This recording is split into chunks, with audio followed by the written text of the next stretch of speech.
em mais um dia abençoado. Eu sou Linderson Moura e quero deixar uma palavra ao coração dos jovens nesta tarde. A palavra de Deus nos fala no livro de Daniel, no capítulo 1, no versículo de número 8.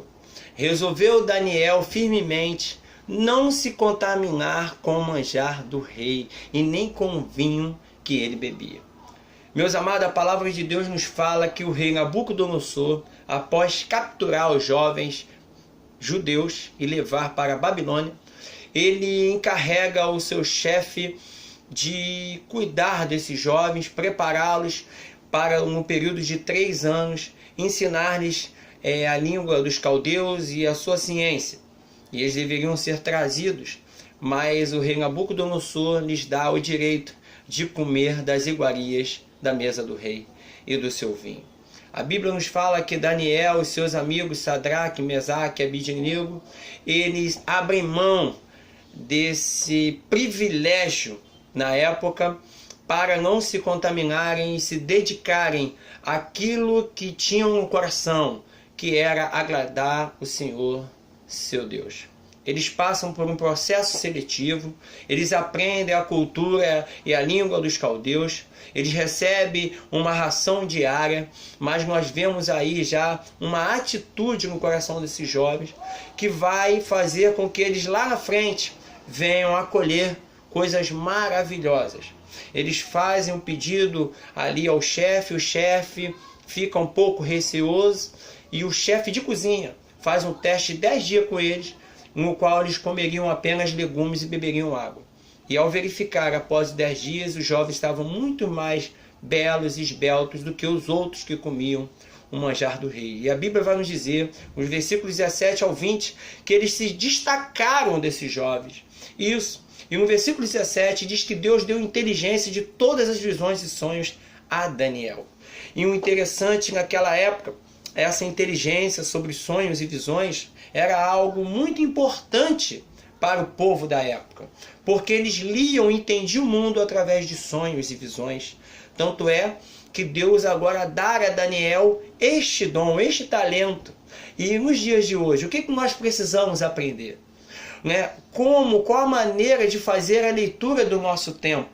Nós podemos muito bem, no dia de hoje, as pessoas estão perguntando, qual é a resposta de Deus para o problema moral da sociedade, a ideologia de gênero, da corrupção, da violência, do problema social, da desigualdade, do problema ambiental, que eu acredito que o consumismo é um grande causador do problema ambiental, porque o homem perdeu uma parte do seu cérebro que era a consciência naturalista. O homem no passado tinha que caçar, tinha que plantar, se preocupava com a natureza, e hoje, como ele recebe tudo pronto, essa parte da sua mente ficou vaga e é ocupada pelo consumismo, a ponto do homem pensar qual carro que eu vou comprar, qual roupa que eu vou comprar, o que eu vou consumir.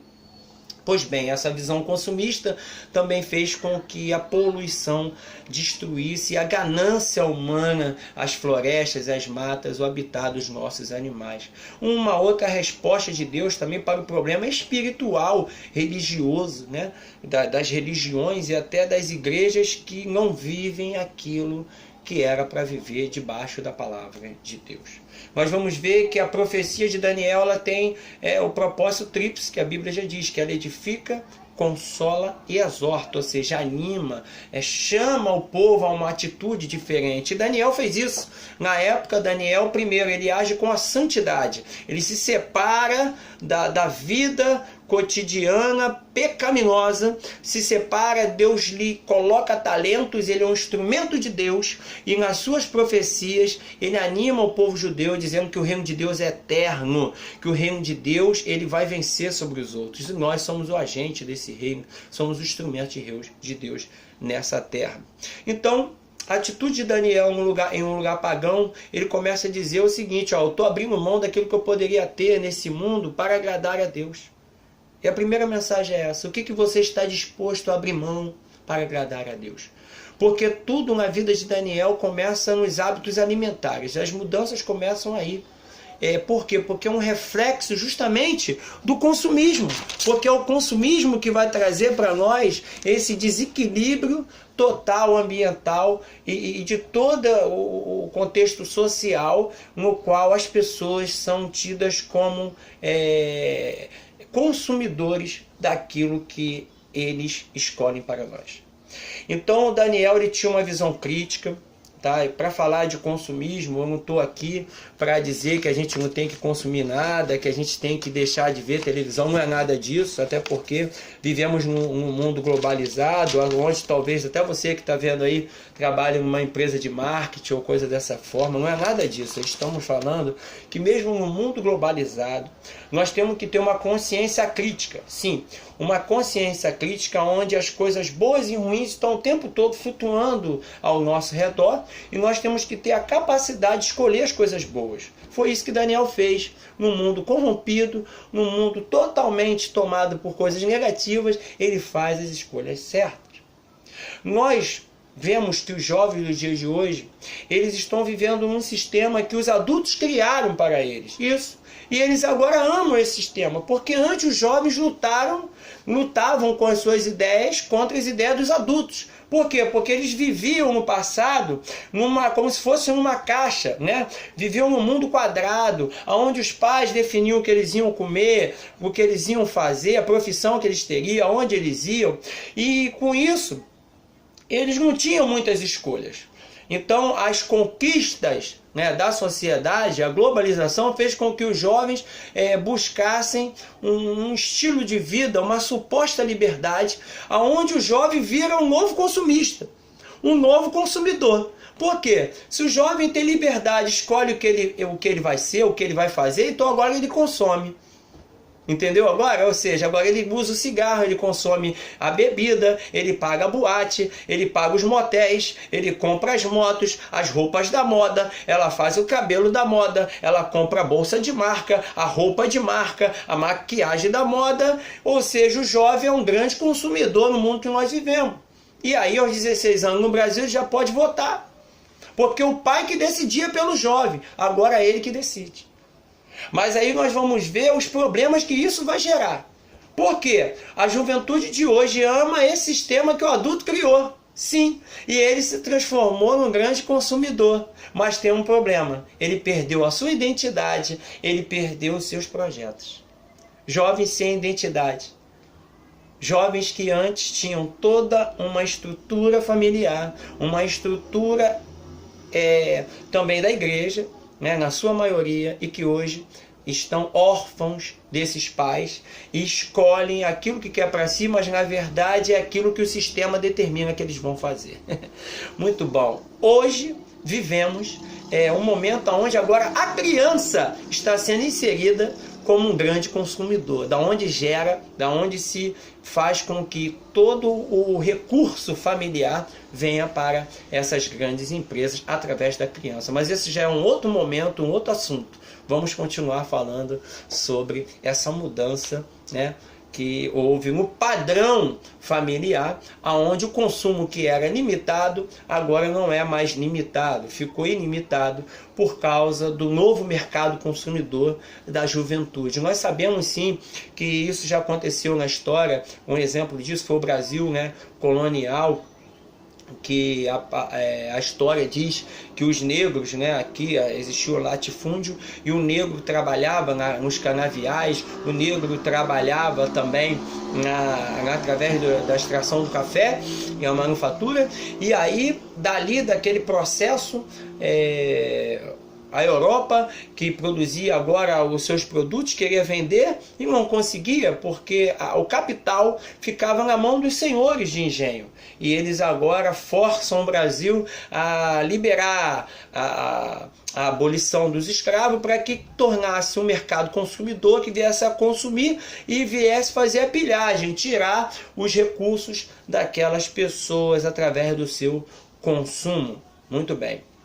Agora, essa satisfação relativa que o jovem tem através dessa suposta liberdade que ele recebeu desse mundo globalizado, que foram transformados em consumidores, sufocou a sua identidade e os seus projetos. Sim, o jovem de hoje, ele não tem a mesma visão antiga, onde o jovem tinha uma identidade política, uma identidade religiosa e uma identidade moral herdada pela educação familiar, onde existia a figura do pai, no qual ele obedecia, a figura da mãe era mais forte, no qual cuidava desses filhos e os amava e contribuía nessa liderança familiar, e também tinha a questão da igreja, os ensinamentos e o temor e o padrão que esses jovens viviam, padrões relativamente saudáveis.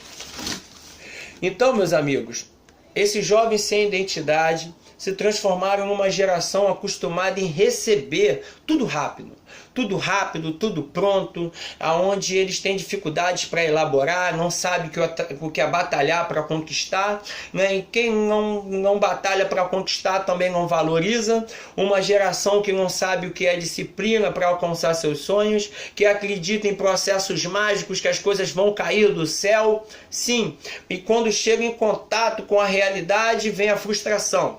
E a grande frustração é que ela acreditou no que o mundo disse que ela era. Ou seja, era um sonho, ou melhor, um pesadelo, onde ela despertou e viu que agora era tarde demais para correr atrás dos seus sonhos. Mas a palavra de Deus diz que nunca é tarde demais. A palavra de Deus também ensina e diz quem você é, na verdade. Um mundo libertino que vai gerar filhos órfãos. Isso. A ausência de pai e mãe, a ausência de ensino, a ausência de correção, a ausência de limites e a ausência de 3 coisas, necessidades básicas na vida do homem. Aonde as pessoas, sem compreender isso, vivem perdidas. Primeiro, a necessidade de ser amado. Todo ser humano tem a necessidade de ser amado, sentir querido. A necessidade de proteção, de segurança. E terceiro, a necessidade de significado. Quem eu sou, para que eu estou aqui? Quando a pessoa perde essa noção, ela cria um vácuo, onde cria pessoas doentes. Sim, pessoas doentes. E é sobre isso que eu quero falar hoje. Porque a palavra de Deus nos fala que Deus nos amou, que é a primeira grande necessidade do homem. Nos amou quando criou um propósito, um caminho de salvação para cada homem que estava distante de Deus desde a fundação do mundo. Sim, desde lá do Éden, Deus desde a fundação do mundo cria esse plano, um plano de salvação. Ele nos amou. Aí Jesus Cristo também nos amou, dando a vida na cruz para nos dar o acesso ao Pai. O Espírito Santo nos amou quando Ele cuida de nós, nos faz nos arrepender, nos converter, e aí a gente passa a viver Deus na nossa vida no dia atual, através do ministério, do momento do Espírito Santo de Deus. E se essa palavra está tocando em você, faz você refletir, é o Espírito Santo de Deus que está nos usando pela sua misericórdia e também tocando e convencendo o seu coração. Necessidade de significado, o Senhor também nos mostra que nós somos filhos de Deus, que nós somos importantes, que nós temos uma tarefa nesse mundo no qual Ele nos chamou. Nós vemos jovens sem estrutura emocional nenhuma, jovens que são derrotados apenas por uma parte do corpo que o desagrada, jovens que são derrotados por uma roupa que não caiu bem, porque o padrão que ele tinha, que o mundo falou, é errado, né? Jovem que não sabe lidar com a rejeição e aí acabam até retirando a sua própria vida, se dando aos vícios, jovens que vivem uma vida de ciúme porque tem medo da perda, não sabe como consegue reconquistar, como vai recomeçar, jovens tímidos que sempre viveram na sombra de alguém, não aprendeu a voar sozinho com as próprias asas, jovens que vivem uma vida de inveja, por quê? Porque querem ser o que os outros são e nunca se conforma com o que ele é mesmo, com o que essa pessoa é mesmo, não sabe lidar com as decepções. Meus amigos, o que eu vim falar não é utopia não, o que eu vim falar é que abençoado é aquele que sempre, né, não é aquele que sempre foi comportado, nem aquele que nunca vai falhar, nem nunca vai tropeçar, nem nunca vai chorar, não. Mas aqueles que aprendem, sim, segundo a palavra de Deus, aprendem a desenvolver uma consciência crítica, que decide os seus caminhos, que procura saber qual é a vontade de Deus, que trabalha seus erros, que constrói tolerância para viver nesse mundo, não é religiosidade, mas tolerância, que criam projetos de vida, que lutam pela concretização deles, que dão uma nova chance para si mesmo, e também aqueles outros que fracassam. Essa pessoa que tem esse coração aberto. E principalmente aquela pessoa que tem uma comunhão com Deus. Daniel, ele colocou no seu coração não se contaminar. Ele abriu mão desse mundo. Abriu mão de todo o sistema no qual ele estava vivendo na época. Deus quer fazer isso com você. Assim como Daniel foi um instrumento naquela geração, Deus quer fazer de você um instrumento através das suas atitudes. Deus quer te dar dons, talentos. Deus quer trabalhar através da tua vida. Deus quer mostrar através da tua vida que o seu reino é maior do que qualquer coisa. E mais um dia abençoado.